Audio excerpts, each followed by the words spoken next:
Hi guys, Reform UK are certainly not sending their best, and Jaymey McIvor, one of their councillors, is a perfect example of that. So, as I said, he's a councillor, but he doesn't seem to understand what the council does and what it doesn't do. Have a listen to this. I think, first of all, it's unfair on the British people to have to foot the bill for this now food bank to the world that we have become.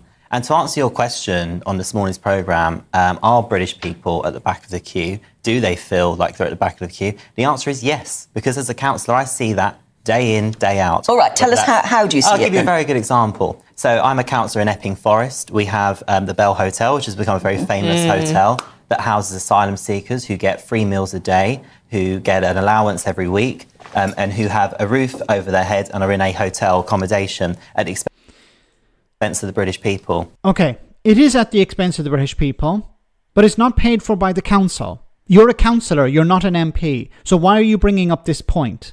This has nothing to do with you. It's the responsibility of the Home Office. The Home Office pays these hotels, these ex-hotels actually, they're no longer hotels, pay these ex-hotels to house the asylum seekers.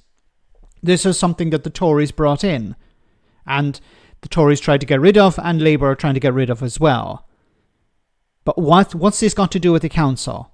Now, you're going to hear him try and compare the treatment of asylum seekers to the treatment of people in the council.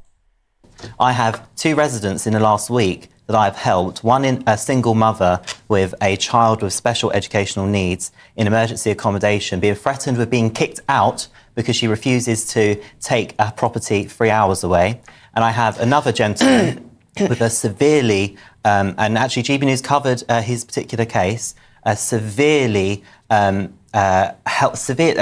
a baby with severe health matters, life-threatening matters, who has been living effectively homeless in a hospital for over 8 months, and the council have only come up with accommodation that is unsuitable. Yet we see people that enter the country illegally put in hotels with 3 meals a day. Okay, but once again, you're comparing 2 completely different things.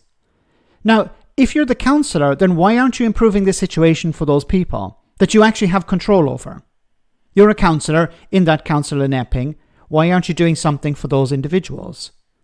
You're saying these people are living in unsuitable accommodation. One man who's in a hospital at the moment can't be moved into regular accommodation. Why is that not taking place? You as a councillor are responsible for that, either directly or indirectly. Indirectly as if you're running the council, indirectly as you should be lobbying the council on their behalf. But all you're doing is complaining. Like, what are you actually doing for these individuals? Are you improving the situation for them? There's no point talking about an ex-hotel housing asylum seekers, because that's nothing to do with the council. Because those asylum seekers are there because of the Home Office. The Home Office is paying this, not the council. Okay. But to answer the point about benefits, 1 in 6 recipients of universal credit are foreign nationals. That is a bill that the British people pay. So people get up to go to work and pay their taxes and are paying for people not to work that aren't born here, that aren't British citizens. That is wrong. And as we covered before, about 40% of people on universal credit are working. So while he's saying, oh, look at all these foreigners on universal credit, well, a significant number of them are working. Now, why are they working and on universal credit? Because the pay they're receiving is not sufficient for them to live. Like for British people, if they're not earning enough to live, they get some support from the state through universal credit. Why are they always misleading the public? When it comes to the ex-hotels, it's like, oh, we can't house British people who are the responsibility of the council because of these ex-hotels or because of the asylum seekers. No, it's nothing to do with that. Then when it comes to British people, well, you should be actually housing them. You have a responsibility as a council to do that. Now, you should be asking central government for more money. You should be increasing council taxes, which Reform are actually going to do, and finding solutions, not just complaining.